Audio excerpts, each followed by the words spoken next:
Today for predictions versus reality, we continue in the AFC South talking about a team that, despite finishing with the same record as I had them projected, looked drastically different from where I thought they would actually be. I'm talking about the Indianapolis Colts. We're going to talk about where I had them in August, what happened with their season and what went wrong with it, and then we're going to cap off by talking about what they can do to get better. But before we begin officially, all right, and welcome in everybody. Hope you're having a fantastic, fantabulous, awesome freaking day. My name is Garrett Shumake, and you're listening to the Shumake Take. Welcome in to predictions versus reality. The offseason series is wrapping up very quickly here. Once the AFC South is finished, it is going to be done. Predictions versus reality will be done behind schedule, but it will be finished, and then we can dive into free agency fully 100%, and then we will be on our way to the draft and then to the rest of the offseason. And then before we know it, September will be here and wabam, 2025 will be upon us. That being said, there is 3 things I want to talk about before we actually begin the discussion. Number 1, if you are new around here on the channel and you like the content that you're listening to, please consider leaving a like and hitting the subscribe button. It helps the channel out tremendously and continues to help me grow my football passion to more and more people. We're currently at 44 subscribers trying to reach 50, so live streaming will be enabled, and that way more content possibilities will be open for the Shumake Take. So that is what we're shooting for. And also, make sure to hit the like and subscribe button because I also want to hit 100 subscribers before the NFL season starts. So if you guys could do that for me, I would greatly appreciate it. Number 2, with free agency coming out, everything's already in full swing. So if something happens with the Colts that I don't talk about here, whether it's for whatever reason, it's not because I forgot it or left it out. It's because the move happened while I was recording, and with as quick as news is dropping in the NFL right now, anything can happen, so I can't realistically be able to fit everything in. And also, I have a free agency video talking about the offense and defense, grading all the moves that have happened over these past couple of days. So be ready for that. That's where you will see a lot of the big moves. But there is one that we will talk about here at the end to cap off the show. The third thing that I wanted to mention, what was the third thing I wanted to mention, actually? Now that I'm thinking about it, I can't remember what it was. So let's just continue then. Let's just move right on. I apologize. Let's just move right into it. So the Colts, where did I have this team in August? Well, I had them going 8-9, the 4th team that I predicted perfectly to finish with the exact same record. Yeah, that you guys get it, I hope. But anyways, I had them going 8-9, and I had them going 8-9 because I was unsure about Anthony Richardson. This dude was the biggest question mark in the NFL, in my opinion, and I thought that this season would ride or die by how well he played, and in a way that kind of did, but there was more things that went wrong with the Colts than just Anthony Richardson. But that's kind of what I thought what would happen with the Colts, was that I thought that this team would be good, but Anthony Richardson would have some struggles, but they would show improvement, and at least they'd be looking for a lot. They'd have a lot to look forward to going into 2025, where they have almost nothing to look forward to actually going into 2025. And the thing with Anthony Richardson was that the media, they were expecting him to be great. They were hyping him up and, talking about the team around him on paper, and I didn't buy a single ounce of it. I don't know why people thought that he was going to be great after watching 3 games his rookie year before being hurt for the rest of it. I will never understand that. And, well, the media drove that narrative down our throats for months and months and months. And then when it came put up or shut up time for Anthony Richardson, yeah, this season was an absolute disaster for his development and for the Colts' future. But let's actually talk about that. So what happened with their season? Well, as I mentioned, they finished 8-9. Their offense finished 13th, which is an absolute miracle given the issues that they had on that group. And then defensively, they finished 29th, which was probably the biggest surprise of this team, and all for the wrong reasons. Overall, though, their 3 best wins were against Pittsburgh, winning 27-24. That was their best win. Obviously, it was against a playoff team, right? And it was toe-to-toe, really hard fought. And the Colts defense this game actually didn't play all too bad, and their offense played pretty well. So overall, their best all-around win. Their second best win was against Tennessee, 38-30, where Jonathan Taylor absolutely went insane in that game. And then lastly, their third best win was beating the New York Jets 28-27.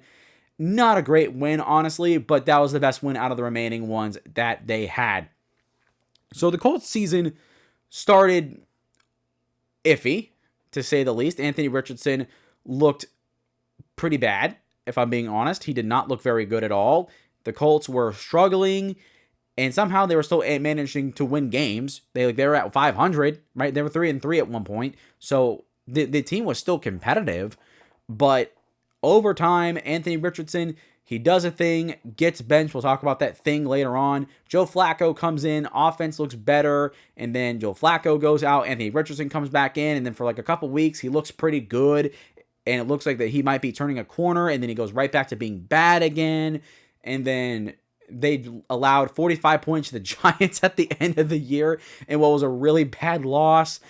And the roller coaster that the Colts season was just a bunch of up and downs. And before you know it, the Colts finished 8-9. And despite going exactly where I thought they would be, like I said in the beginning of the video, in the intro, this team looks a lot different from where I thought they would actually be at this point in time. And that point in time is now here, and the Colts look a lot worse than where I thought they would be. So let's talk about it. What went wrong with the Indianapolis Colts? Well, with Anthony Richardson being the first one, he just showed this year that he's still very inexperienced and he has not adjusted well. And now you add on even more injuries that he had to deal with. The Colts, once again, had a revolving door at quarterback with him and Joe Flacco constantly taking the snaps. At this point, Anthony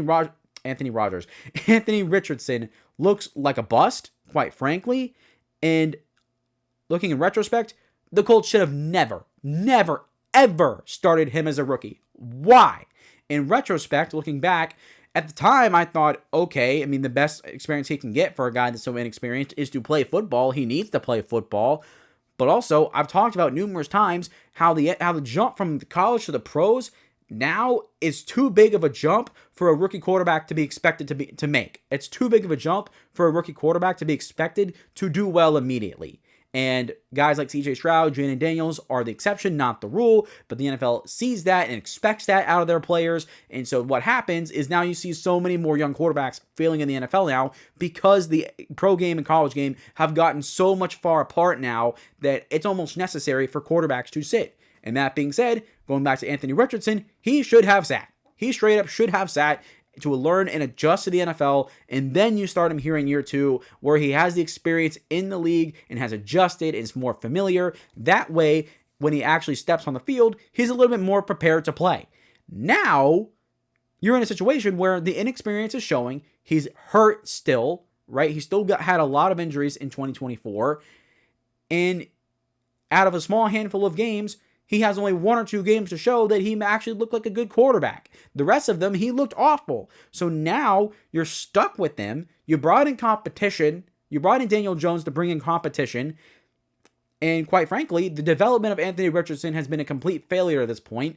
And I'm not sure if he's going to get better. But that's a different conversation for a later date. The next thing that went wrong with the Colts was this defense. Led by Gus Bradley, this defense was surprisingly awful. Not even bad. They were awful.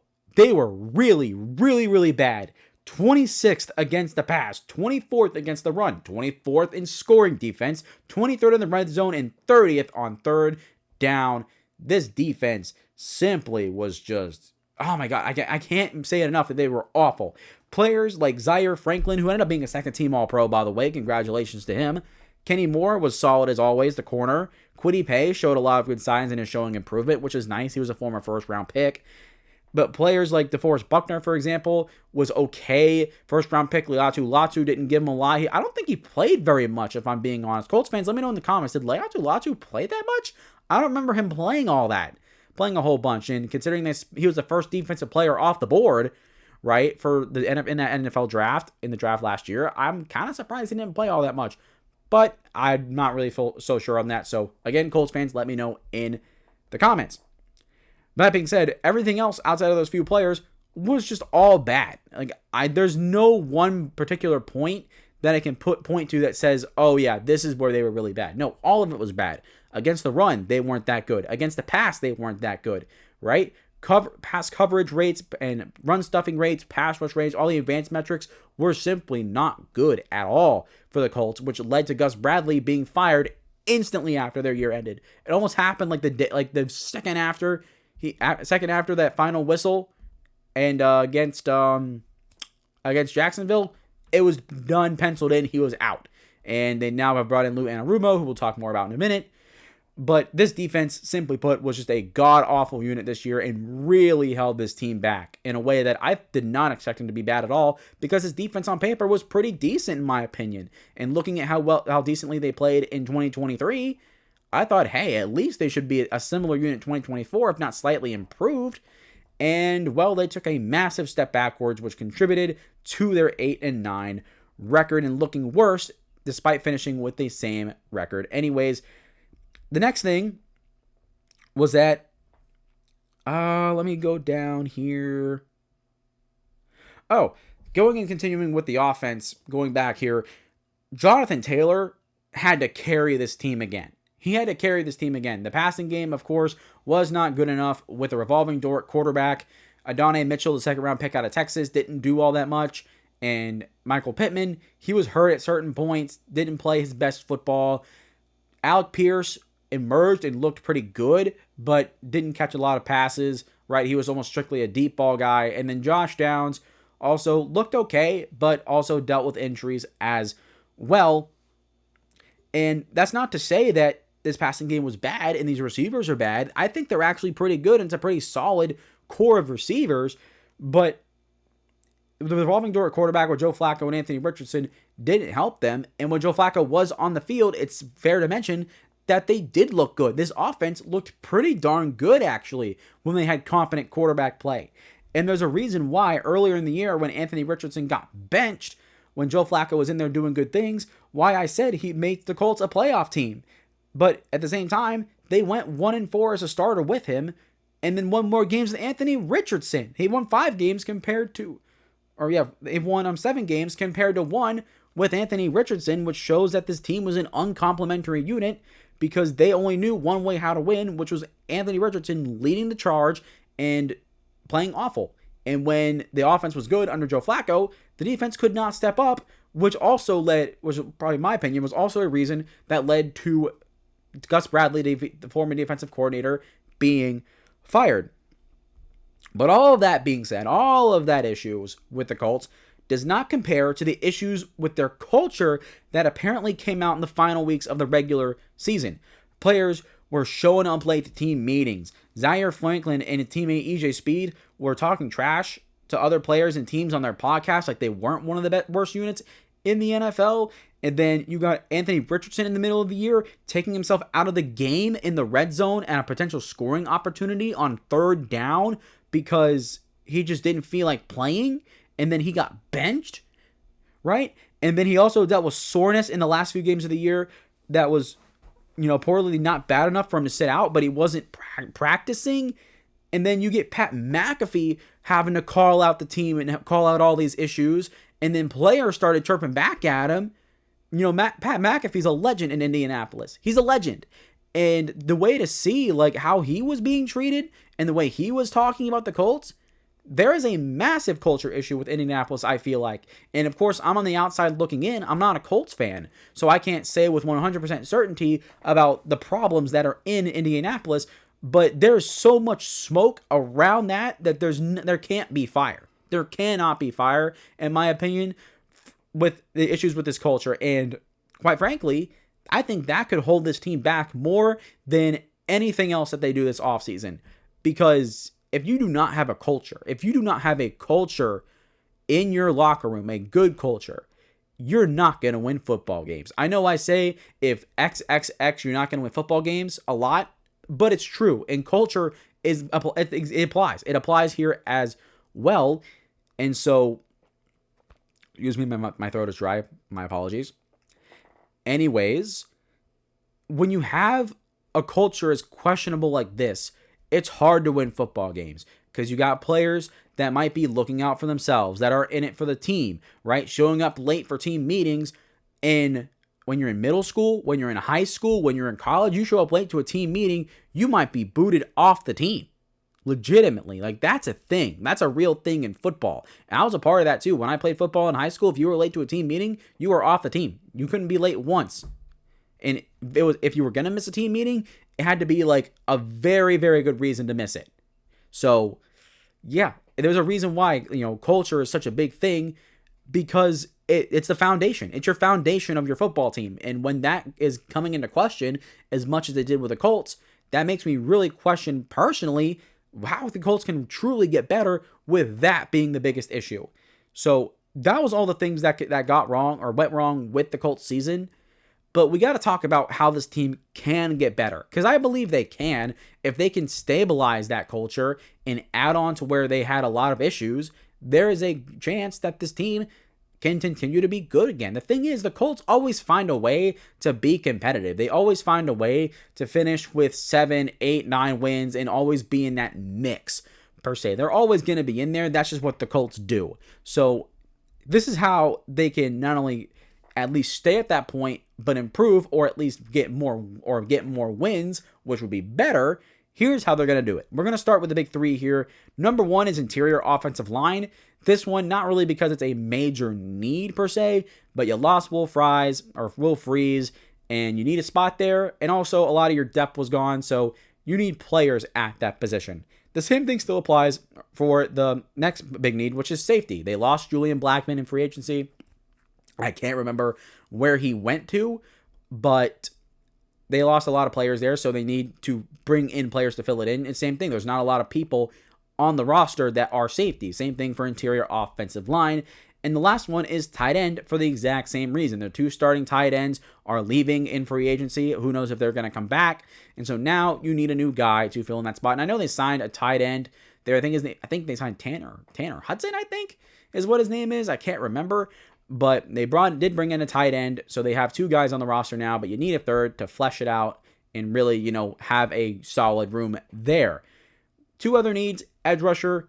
I know they drafted Leatu Latu, and I'm high on him, excited for him in year 2, but maybe you draft another guy with a deep edge class to add there to develop, and maybe you get a veteran guy there to help you win right now.